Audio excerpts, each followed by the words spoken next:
Good evening, Mariners fans, and welcome to episode 96 of the On the Diamond and Into the Deep podcast. As always, I am your host, Mahal, and today is the second Tuesday of the offseason. Free agency is officially open. The offseason is up and rolling. MVP gets revealed in a couple days. Manager of the Year will get released tonight. Hopefully, Dan Wilson will win that. Doubt he does. He'll probably come in third, but we hope he does win it. And today, we got a couple things to talk about.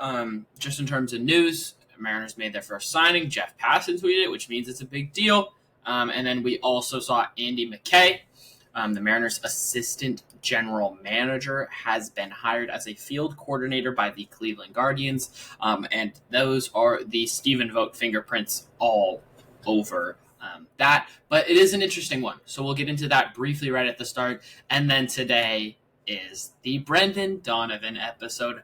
Those of you who have listened to this podcast for a while know this is my guy. This is the guy. I have wanted to be a Seattle Mariner for a while. And hopefully this offseason it finally happens. More rumors have already started to surface around that. So we'll talk about him as a player. We're going to talk about his bat, his glove, his splits, his contract, his fit at T-Mobile Park, prospect cost, and then I also have a little bit of a crazy 3-team trade idea that I will throw out there and that will also make it to the Instagram and the Twitter, hopefully, assuming I can get some graphics done. But college student, we're always busy. Anyway, that's what we're going to be doing today here on episode 96 of Beyond the Diamond and City podcast. Today is Veterans Day, Tuesday, November 11th. Time recording is 3:55 p.m. right now.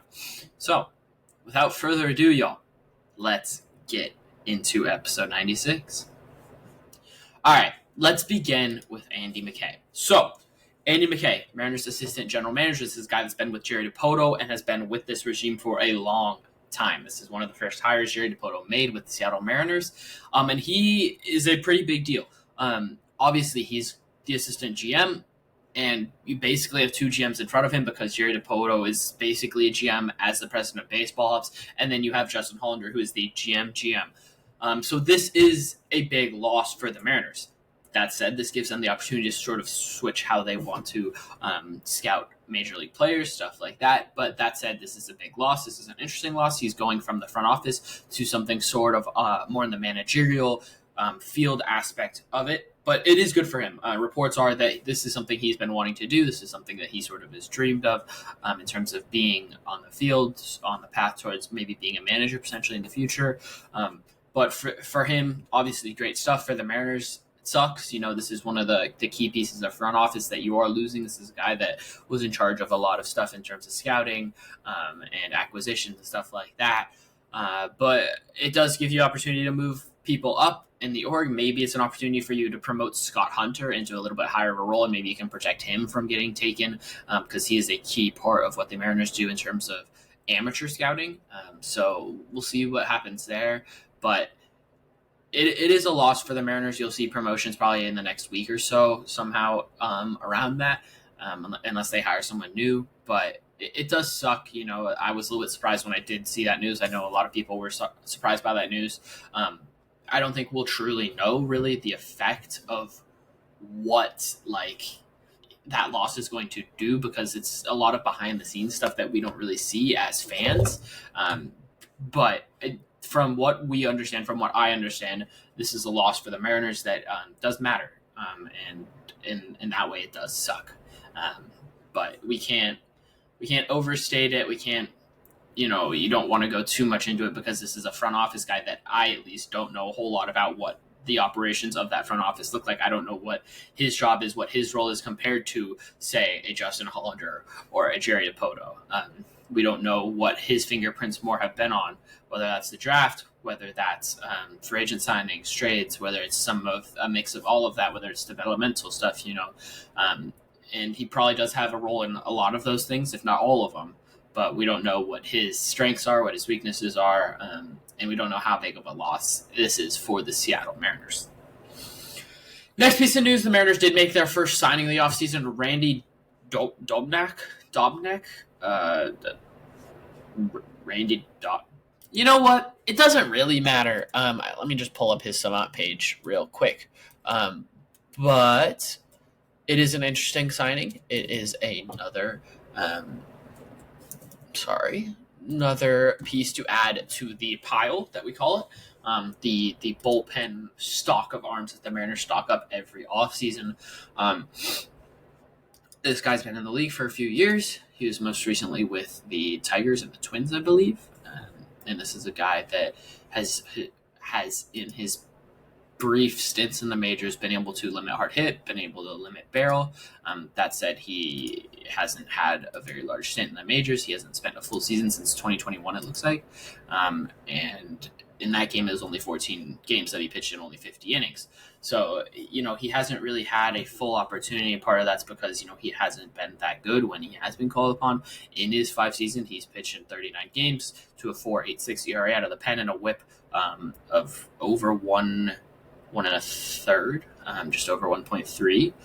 So he's averaging, he's given up just about a runner and a third per inning pitch, basically. If that's how you want to think about it. Doesn't get a whole lot of strikeouts, but he does have 4-pitch mix. He does throw a sinker, a slider, and a changeup, and all 3 of those pitches do move pretty uniquely, and they do move to a pretty good amount, especially that sinker and the slider. Those are the 2 most common pitches I think we see. The changeup also has evolved a little bit over time. Slider, it's got a little bit more vertical break, a little bit more horizontal break actually than the average slider. The changeup is very vertical. It doesn't have as much horizontal stuff, but vertically, if you're looking at a savant profile in terms of induced break, that changeup is going to break vertically more than the average changeup does. The sinker does similar thing. It does have more similar profile in terms of horizontal movement compared to average sinkers, but vertically it is going to drop more, which means it's going to hopefully induce more ground balls. And he's the type of guy that is, he's a Mariners masterpiece. This is the type of guy that they like to toy with. He has a pretty low arm angle, 23-degree arm angle, and he hasn't really found his groove yet in the majors, but again, this is the type of guy that the Mariners look at. They see something that they feel like they can tweak, see something that they can be like, yeah, this is what we want to do with you. We think that if we do this thing, we can sort of unlock you, and all of a sudden you become a mid to high leverage reliever. And they've done it multiple times. You've seen it with Paul Sewald. You've seen it with Justin Topa. You've seen it with, most recently, Eric Bizzardo last year. Or Edward Bizzardo. Why did I say Eric? Edward Bizzardo, most recently last year. Gabe Spire's another guy that they've done it with. Colin Snyder's the guy that they've done it with. They've done it with a lot of guys over the past 4-5 seasons. So this is just another guy that they want to try and do that with. They did it. Tyson Miller a few years ago, they ended up not keeping him. They brought him up, I think it was like April or May, and then after a couple days in the majors, they DFA'd him. Cubs picked him up, and he turned into a leverage reliever for them. So this is just another guy, for them to add to the pile, but it is an interesting one. I think the arm angle combined with that sinker slider changeup combo actually is really interesting, averaging 6 inches of drop on that changeup, that is a good amount. It's pretty similar to the slider. Slider's averaging 3.6 inches. So actually, his average changeup is dropping almost doubly as much as a slider. And then again, the sinker. I think that's the pitch that you might see the Mariners sort of start to figure out how they can activate it, whether that's adjusting the grip a little bit, whether that's selecting where you're going to throw it more. Maybe they're going to have him add another pitch. Maybe they're going to start to sort of subtly adjust that 4-seam fastball. But this is a profile you've seen them be successful with. It is a profile that they tend to like, a lower arm slot that throws a lot of sinkers. I don't want to specifically relate him to a guy that they have, but you think about Luis Castillo with a low arm slot that has a lot of run on his fastballs, and that is a sinker slider changeup type of guy. Now his 4-seam he uses basically as a sinker in terms of that run, that vertical and horizontal run, but this is obviously a fastball first, or a sinker, instead of a 4-seam fastball. I just want to look at it velo-wise. He averages about 92 miles an hour, so maybe they can try and get him up a tick. But it's a minor league signing. It's, maybe they hit on something, maybe they don't. We'll see what happens in spring training. But this is the type of guy that I actually really do think the Mariners, I can see why they like him. I can see what they might want to see in him, because he does have some fun movement, some fun stuff on those pitches. And maybe it is just a slight tweak that you see, and all of a sudden he's unlocked, and you got a real guy in the back of your bullpen. And if you go sign a reliever too, maybe you go sign Caleb Ferguson, who people aren't going to like, and then you go sign a higher leverage reliever. Maybe it's Devin Williams, and then you have this guy also unlock something. That bullpen goes from really good to really, really, really good, because you can't just rely on unlocking guys, and you've seen that a little bit over the past couple of years, and it's worked out a little bit.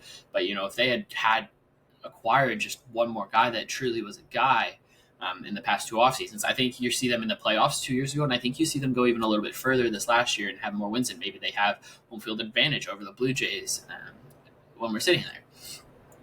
So we'll see what they do this offseason. But again, you want to see them stock that pile. You want to see guys that have interesting movement profiles, interesting arsenals, stuff like that. And I think this guy does fit that stereotype for the Mariners. Moving on, let's get into the meat of the episode here, if that's what we want to call it. It's my guy. It's Brendan Donovan. Again, if you haven't listened to this podcast, if you have listened to this podcast, those who have know that I love Brendan Donovan. Those that haven't, I love Brendan Donovan. This is a guy I've wanted the Mariners to acquire for 2 or 3 seasons now, basically since I started doing this podcast. And that first offseason, I started this transparency-wise in October of 2023. So I started this about 2 years ago, and that offseason, I was like, Brendan Donovan. Then the trade deadline, I was like, Brendan Donovan. And then the next offseason, I was like, Brendan Donovan. And then this last trade deadline, I was like, Brendan Donovan. And here we are, my 3rd offseason doing this podcast, and our first player profile is Brendan Donovan. So what I'm going to do here to break this down, I have a little bit more of a flowy type of thing, the way I want to do it. I have it a little bit, I have it laid out a little bit better compared to what I've done in the past. Just more prep, more specific prep, sort of laid out on a spreadsheet how exactly I'm going to do it compared to what I've done in the past. So we're going to start with just his bat. We're going to start with career stuff. We're going to start with what he did last year, what he did the year before, and we'll get into that savant page. We'll then move on to the gloves, similar type of stuff, splits, similar type of stuff. We'll get into that contract, the fit at T-Mobile Park, the cost in terms of prospect stuff, and then we'll get into a crazy 3-team trade idea that I have. So let's begin with the bat. Career-wise, this guy, 282 hitter, 361 on base, 411 slug. So just purely looking at that, it's a guy that's going to hit the ball. He's got good bat-to-ball skills. He's going to walk a tiny bit, not a huge amount, and he doesn't have a whole lot of power. Those 3 numbers are going to tell you pretty much right off the bat. Moving on, 119 WRC plus. Again, 20% above league average. This is a good hitter. This guy is going to put the ball in place. This is a guy that's going to hit singles, hopefully hit some doubles, but again, not going to hit the ball out of the ballpark. He's not specifically fast. That's another thing I can tell you, so he's not going to hit a ton of triples, but again, singles, doubles, that's the type of guy that this guy is. 40 home runs in 492 games in his career. Again, like I said, he's not a big home run hitter. He's played 4 seasons, so he's averaging about 10 home runs a season. That could go up a little bit in T-Mobile Park, and we'll get into that later. But again, not huge home run power. He gets some doubles, and mostly he hits a lot of singles. In terms of F4, he's been about a 10-win player over the course of his career total, so he's about a 3-win player each season, 2 3-win player. In terms of doubles, 97 doubles, 5 triples, 498 hits. You get him traded to the Mariners, you could see him hit 500 hits and 100 doubles pretty quickly there in the course of his career. And maybe, who knows, maybe get him to 50 home runs also over the course of next season. Looking at his walks and strikeouts, this is a 9.1% walk rate over the course of his career. He's posted a 13.5% strikeout rate over the course of his career. So again, we've talked about it. Bat-to-ball skills, he's going to walk a little bit. Not a super high walk rate, but not a low walk rate. It's above average walk rate. He's not going to strike out a lot. This guy is going to put the ball in play. He's going to put the bat on the ball. And that's shown over the course of multiple of the past 2 seasons. We're going to look at 2025. We're going to look at 2024. Starting with 2025, this guy hit 287, 353, 422. So you look at that compared to what he's done over the course of his career. Slug slightly up, average slightly up, on base slightly down. That is because he walked at a slightly lower clip than he has over the course of his career. 8.2% walk rate this year, 9.1 over the course of his career. He did strike out also a little bit less. It's pretty much the same, but 13% K rate this year, 13.5 over the course of his career. That is the 14th lowest percentage or K percentage in baseball over the past over this last year. He was 18th in average this year, and he posted a 119 WRC plus. So again, 20% above league average. This is a 115 to 120 WRC plus bat that's going to lead your team probably in average. He's going to get on base a little, going to walk at a pretty decent amount, and he's not going to strike out a lot. So he's going to limit your strikeouts, and he's going to get you more base runners on. He's about a 3-win player this year, 2.9 F4. He had 10 home runs in 118 games. He had 3 stolen bases, 32 doubles, 132 hits. That 32 doubles ranked 27th in baseball. We talked about strikeouts. We talked about walks. And then this year he also did post the highest barrel rate of his career at 8.8%. So that is worth noting, because if that goes down a little bit, he's going to have his doubles go down a little bit. He's going to have those home runs go down even a little bit more maybe than they were already. And you might see him hit into a few more outs. But it goes up a little bit, you can see the opposite. A few more doubles, a few more home runs, hits the ball a little bit harder. Some of those singles turn into doubles, stuff like that. Moving on to 2024, this is 2 seasons ago. He's a 115 WRC plus, so he's slightly worse than he was this last year. And again, 115 to 120 WRC plus over the course of his career. He had 278, 342, 417, and he had 14 home runs in 153 games. He played more games in 2024 than he did in 2025. 2025, he did deal with a couple injuries, but he was still about a 3-win player, 3.2 F4 in 2024. He had 5 stolen bases, 34 doubles, 163 hits. Walk rate was lower than it was in 2025 at 7.2%. His strikeout rate was also lower, though. 12.4% strikeout rate. He put the ball in play more than he did in 2025. 2025, he was able to be a little bit more patient. That did lead him to strike out a tiny bit more, but it's about the same. 13 versus 12.4% is very, very similar. In terms of what else he did in 2024, he had a 37.5% hard hit rate. That is the lowest of his career. He normally sits at about roughly 40% in terms of hard hit. That's what he's done in 2025. That's what he done in 2023 in his 2 best seasons. 2022, he didn't play a whole lot, I believe, if I'm thinking about it right.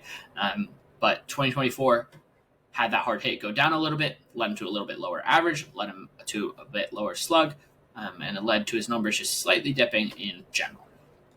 Moving on to his Baseball Savant page, this is going to be percentiles and a bunch of stuff. You want to start with a couple things that he's really good at. 95th percentile in whiff, 92nd percentile in strikeouts, 96th percentile in squared up rate. Starting with that whiff percentage. This guy that's, again, like I said, he's going to put the bat on the ball. He's going to put it in play. He's not going to whiff. That leads him not to striking out a whole lot. And he's squaring the ball up, which means he's getting the ball in the barrel, and it's not necessarily him hitting the ball super hard because he's not a high exit velocity guy. He's only in the 46th percentile in average exit velocity. He's not going to barrel the ball, 47th percentile in barrel percentage, and he's only in the 40th hard hit. So again, not going to hit the ball super hard, but he hits a lot of line drives, and that's what that squared up percentage tells you. In terms of expected numbers, he was 93rd percentile in expected batting average at 285. He was 67th in X slug and 78th in X WOBA. We already went over those numbers in terms of hard hit, barrel, and exit velocity. Those are the 3 things that are going to be very interesting to look at. And he's 13th in bat speed, 50th percentile in walk, 69th in chase. So again, the chase, the whiff, the strikeout, the walk, those are the 3 things that are going to go hand in hand. The hard hit, the barrel, the exit velocity, and I think the bat speed also can be thrown in. That will also go hand in hand. If you want to know what my takeaways from this are, this is a guy that's not going to chase, he's not going to whiff, and that means he's not going to strike out a whole lot. The question is, does his bat speed limit his hard hit, his barrel percentage, his average exit velocity, and is that very likely reducing his power numbers? So basically, this is a guy that is going to put the ball in play a lot, but he's not going to hit the ball super sharply every time that he hits it, or a strong percentage of the time that he hits it.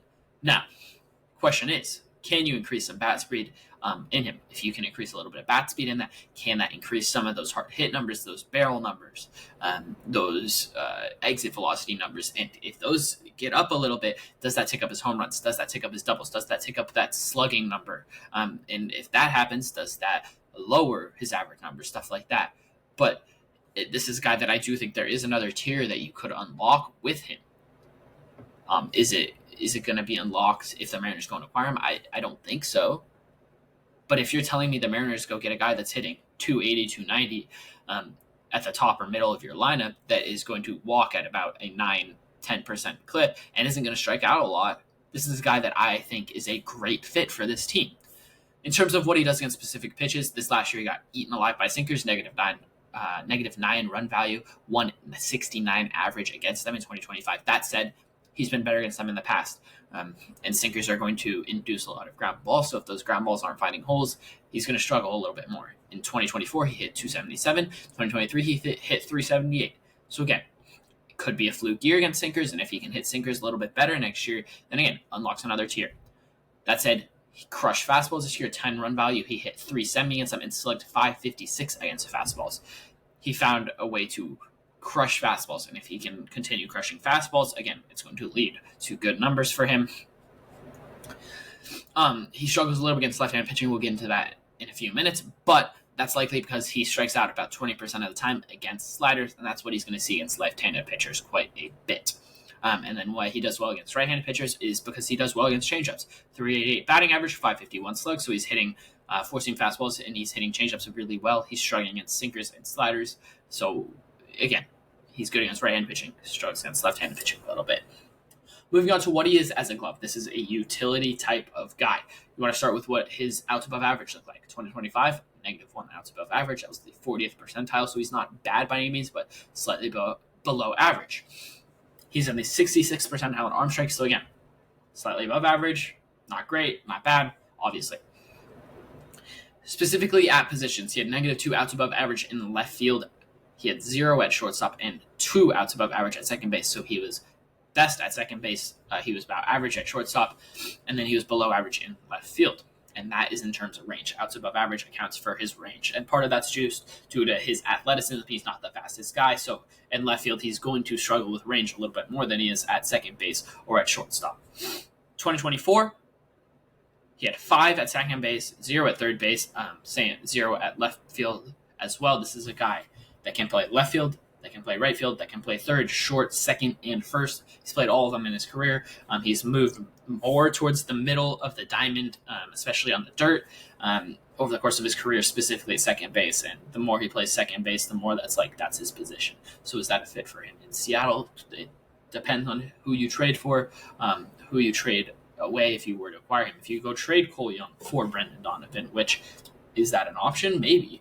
And if you go and do that, then that unlocks second base for him, and then he's just your second baseman for 2025. In terms of Fangraphs, let's look at DRS, defensive run saves.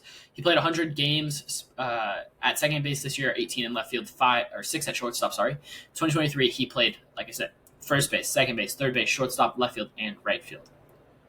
He's a career -5 DRS at second base, but again, his range is better there, but maybe the glove's not as good. Can Perry Hill unlock that? At third base, he's a career 6. That's it since 2023. So in 2023 and 2024, it's been -1. He had 7 DRS in 2022 when he played 189 innings at third base. Career 2 defensive run saves in right field, 0 in left field. Again, not the greatest outfielder, but you can put him out there in a pinch. Over the course of his career, he's slightly worsened over the course of his career at each position. So can you combat that? Can you give him a specific position maybe that allows him to focus on that one position and makes him better at that one position? Maybe he's not going to be a utility guy for you. Maybe he is your second baseman. Maybe he is your third baseman, stuff like that. So he's not the greatest defender. Those numbers show that. And that's likely due to his speed, overall athleticism, that limits what he can do defensively. But can the glove improve with Perry Hill, with the spring training, with one of the best infield coaches, and if he is playing a specific position day in, day out? I think that if he knows he's going to be playing third base or second base through 162 games, maybe he's not going to play that many, but you get what I'm saying. If he's playing 162 games at a position, playing a full season at a position, I think him being able to work on that pregame every day, knowing what he needs to do, working an entire spring training at that position, will make him better at playing that position. And he's been a utility guy for the Cardinals. But if the Mariners acquire him, I think he's going to slightly be a utility guy, but I think that they're going to try and specifically slot him in at a specific position, depending on what their holes are going into 2025. Moving on to some splits. This is the worry with Donovan. he has some pretty intense left versus right splits. If you want to just specifically look at his career versus left and versus right, he's an 88 WRC plus versus left-handed hitters, or left-handed pitchers, and a 130 against right. So what I'm going to do for left-handed, we're going to go through his career, his 2025, his 2024, and his 2023. For right, we'll go through his career in his versus in his 2025 and 2024 seasons. Starting with his left-handed pitching. This is a left-handed hitter. He's going to struggle against left-handed pitchers more. That said, OPS below 700, career 249, 325, 326 hitter, and an 88 WRC plus. His walk percentage is at 8.5% and his strikeout at 13.5%. He's only had 503 plate appearances, though, and in those 503 plate appearances, he has 110 hits and just 2 home runs, so there's very little power there. Problem is he hits a lot of ground balls. Ground ball rate is over 50%. Line drive rates below 25%, below 22% at 21%, and his fly ball rate's almost 29%. In 2025, he hit 230, 292, 322. That 292 on base is likely due to his 6.5% walk rate, which is the lowest he's posted. 2024 he posted about the same, but that 6.5% walk rate is partially why he struggled, but the 17.2 strikeout rate is the highest of his career against left-handed pitching, and that's likely why he struggled more than he has historically in his career. In 2023, he struggled quite a bit. He then figured it out a little bit in 2024 and then dropped back down in 2025. So if you want to go talk about that good year, 2024, this is a 90 WRC plus season, a 671 OPS. He hit 259, 314, 356 with a 6% walk rate just over and an 11% strikeout rate.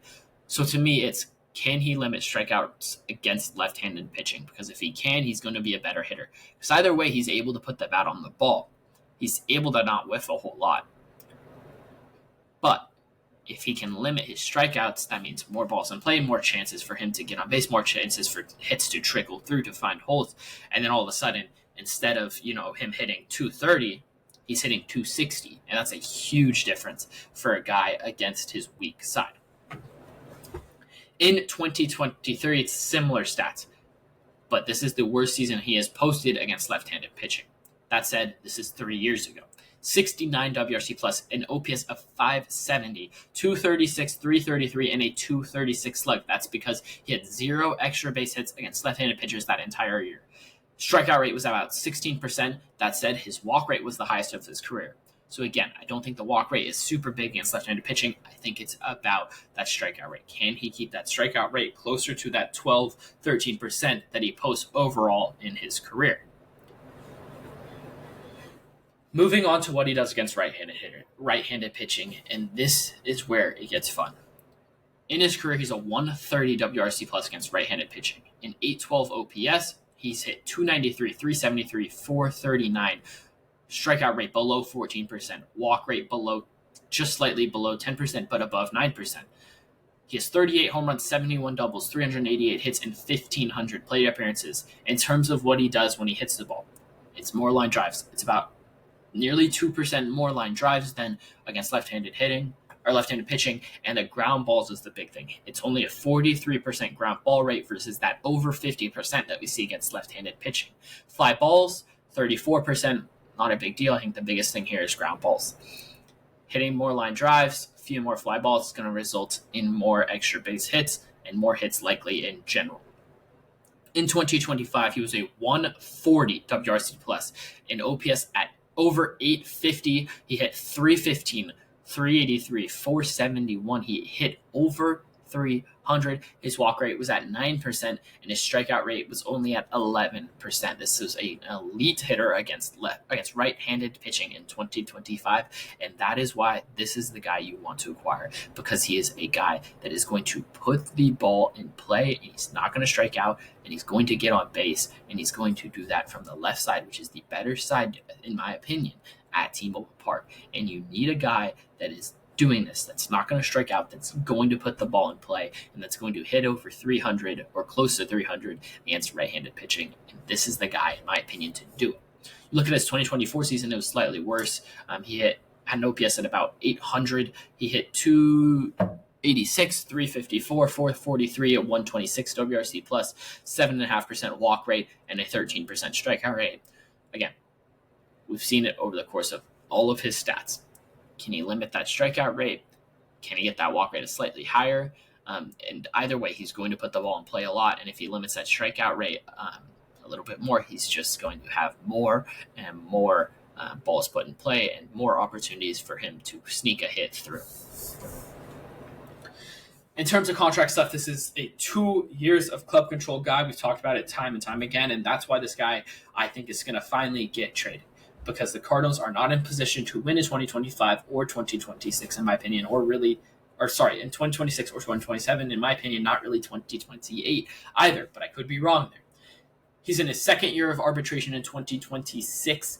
He will be making roughly $5.75 million according to Spotrac, and it will be his age 29 season. This is a great deal, in my opinion, for a great hitter. It's affordable. This is exactly what the Seattle Mariners want. This is a guy that's going to lower your strikeouts as a team, that's going to get on base more. He's going to have more traffic on the bases, and he's at a good age. He's under 30, and you have him for a couple seasons at a good price.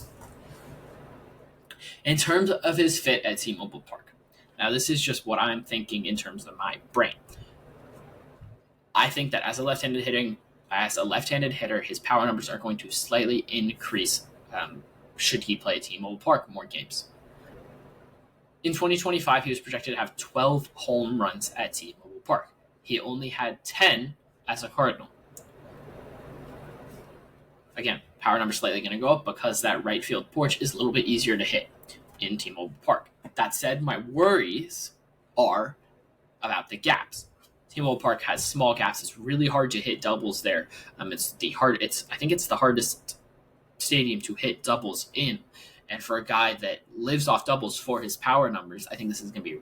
It could be a tough fit for him because if he's not able to find those gaps, it's going to be harder to get those doubles. That said, he does like to use both the right field and left field line. He likes to spray the ball around, and the right center gap is the biggest part of the stadium for.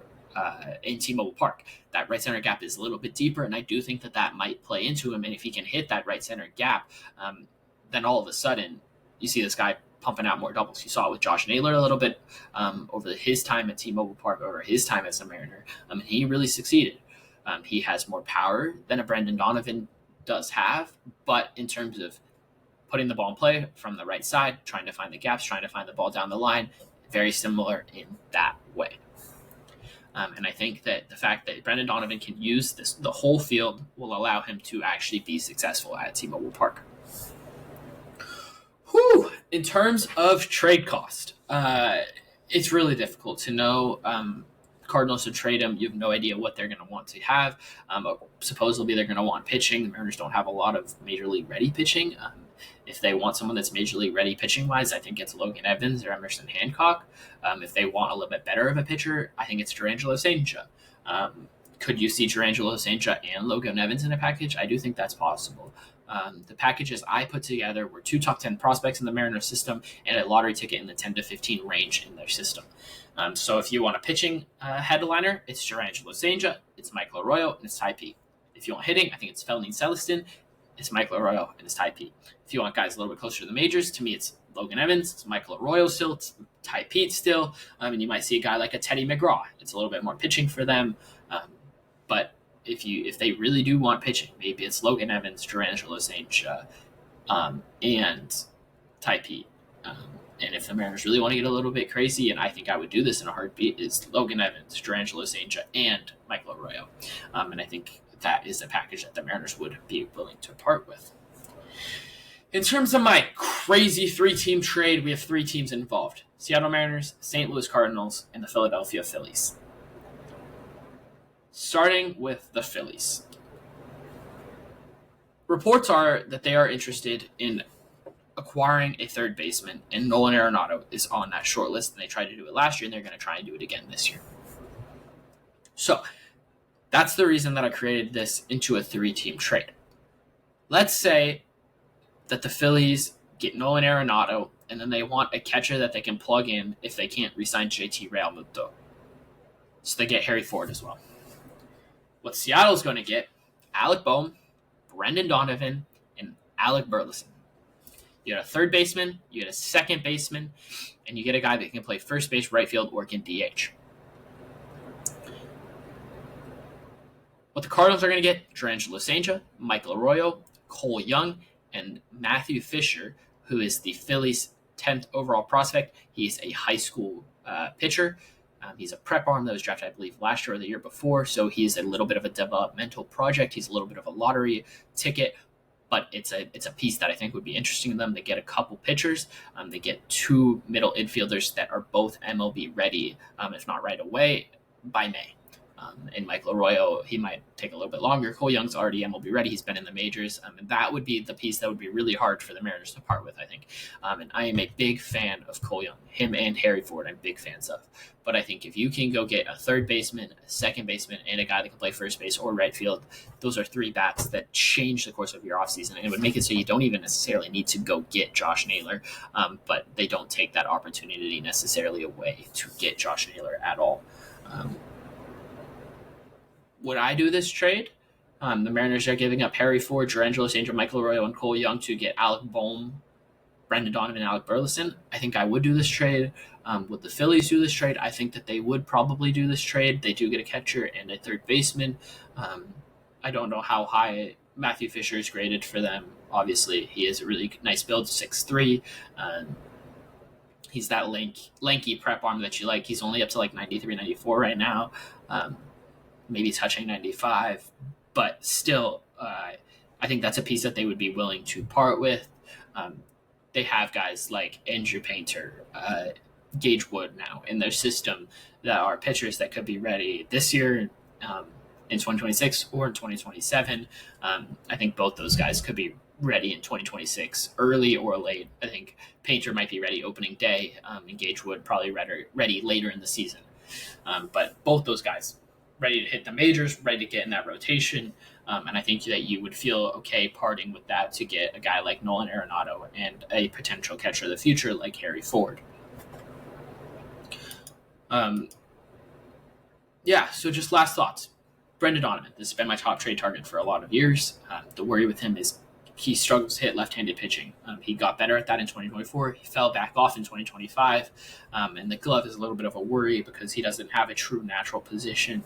But I think that the Mariners, if they acquire him, would probably play him at second base. Depends on if you trade Cole Young in that package. And to me, if you don't trade Cole Young in that package, then it's a guy that can play second base, that can play third base, that can also DH for you, and that can move around a little bit. And I think it's a really interesting guy. I would be ecstatic if they got this guy. We would be emergency podcast recording really quickly because, as everyone knows, this is my guy. This is the guy I want the Mariners to get. This is a really fun guy, and he's top of my list. Maybe not the exact top of my list, but he's close to top of my list. Let's just see if Manager of the Year has been awarded in the American League yet. Let's see. Hopefully Dan Wilson will win this. You're right about to reveal it. We'll talk about this next week. If you want to hear my full thoughts on MLB offseason stuff like that, I will be recording on Thursday for the Doubleheader podcast. I'll be talking about some free agent predictions, where I think guys are going to go. I'll also be talking about, what's the third thing the second thing I was talking about? I'll also be talking about Tarek Skubal and whether or not I think the Detroit Tigers should trade him. So we'll be talking about a couple fun things in baseball-wise. We'll also be talking about some soccer stuff as well, as always. But should be fun. If you don't want to join then, I will be back next Tuesday with episode 97 of the On the Time and Into the Deep podcast. Thank you guys so much for listening. Till next time, go M's. Peace.